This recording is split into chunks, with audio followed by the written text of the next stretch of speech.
Hello, ladies and gentlemen, and welcome back to Inside Movies Galore. I'm your host, David Streggy, and today I have another review for you from for a couple of Blu-ray releases that are put together as one set that was uh, distributed by Ron Bonk's Sub Rosa Cinema. Um, and they are earlier short films of uh, Todd Sheets from back in his early days. Some of them are look like college or you know uh, short films that might have been done in his teen years. So before I moved on to some of his earlier films, which most of his films I have tracked down. Um, I figured I'd go about and review these.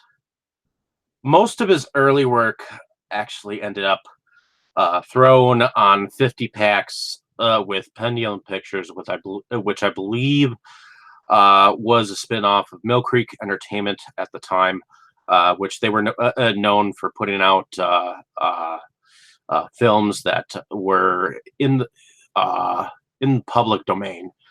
And as many directors started out, Todd Sheets began in Kansas City, Missouri, under Trust in Us Productions, but then from there went on to Cinema Home Video, and onwards over to Tempe Video under J.R.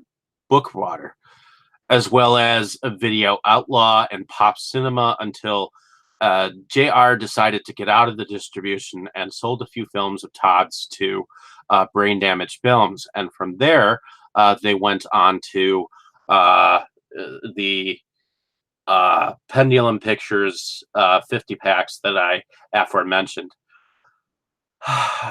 So about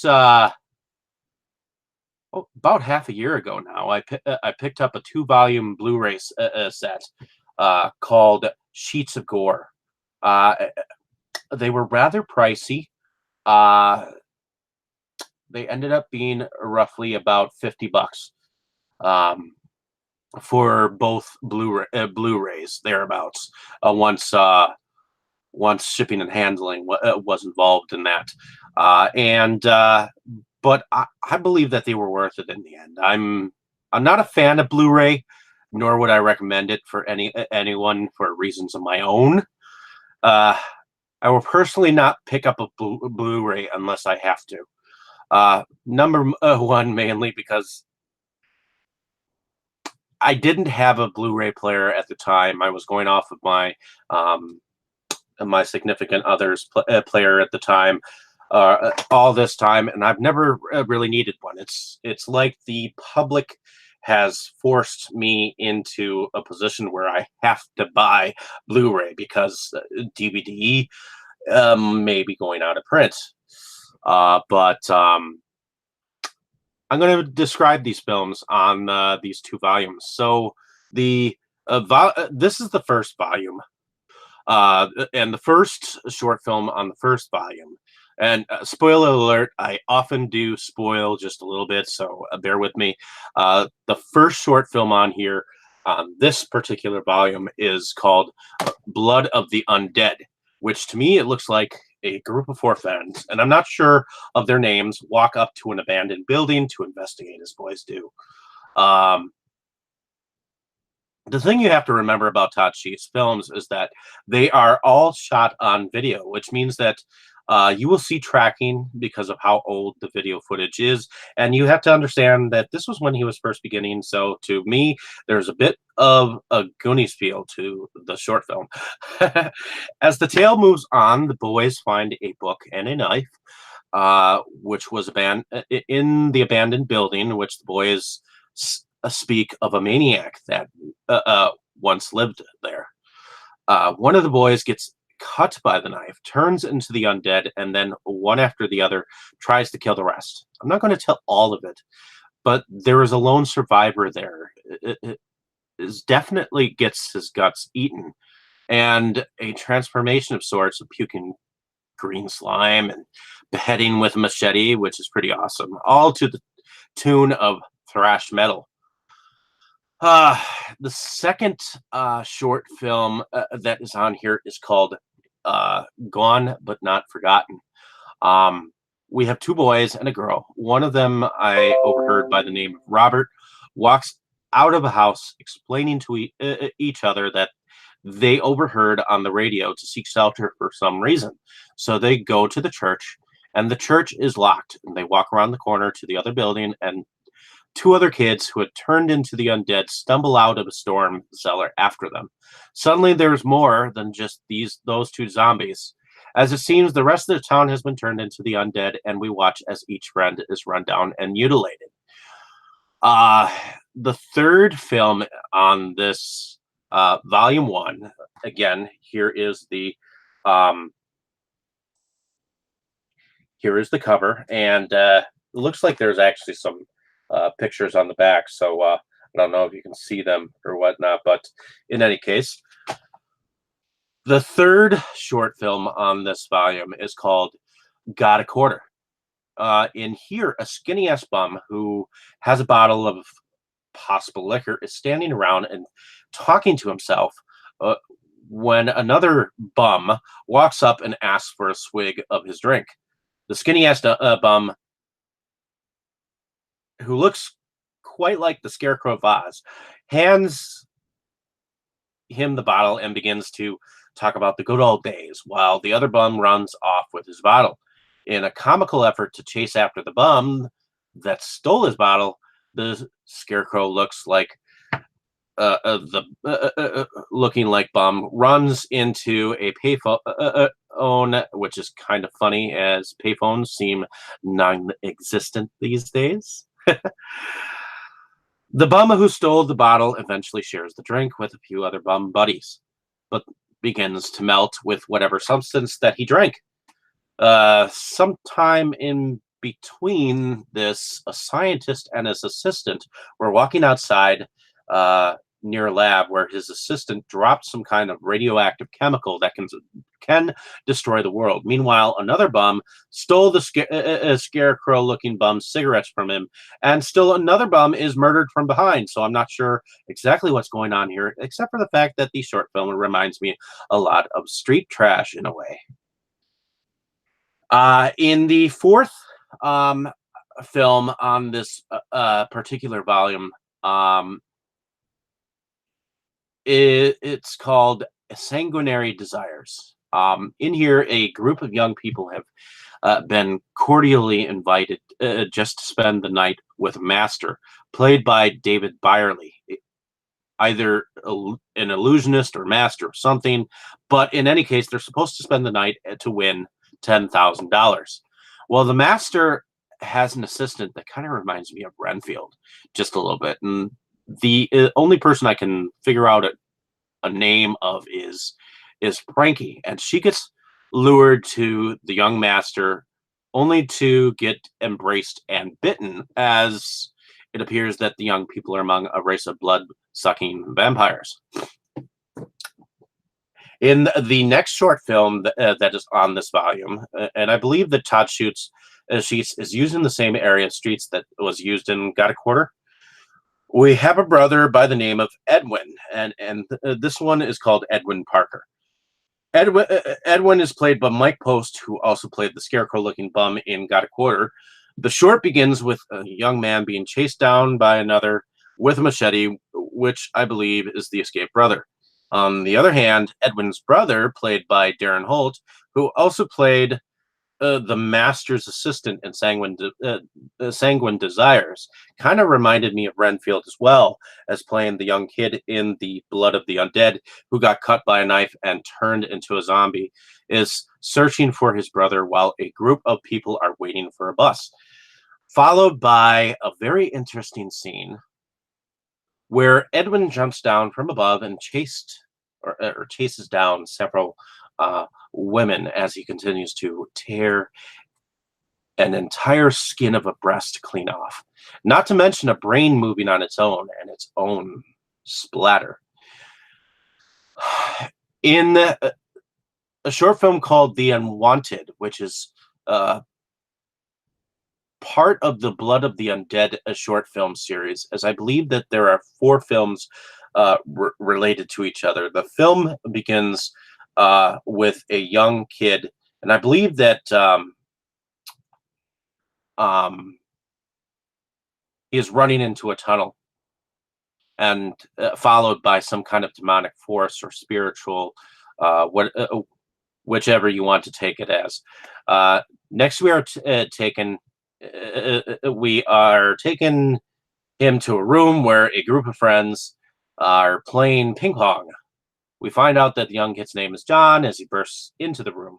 John has been bitten by what we don't know, but whatever it is has turned him into the undead, as we see him stagger up and attack one of the young girls, and she in turn has turned as we see her rise as one of the undead, as one by one each are attacked.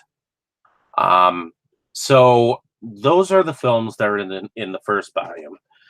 Here's what the volume 2 looks like. It's got a red cover, and if I turn it around, you also see some pictures involved with some of the short films in here. So in this second volume,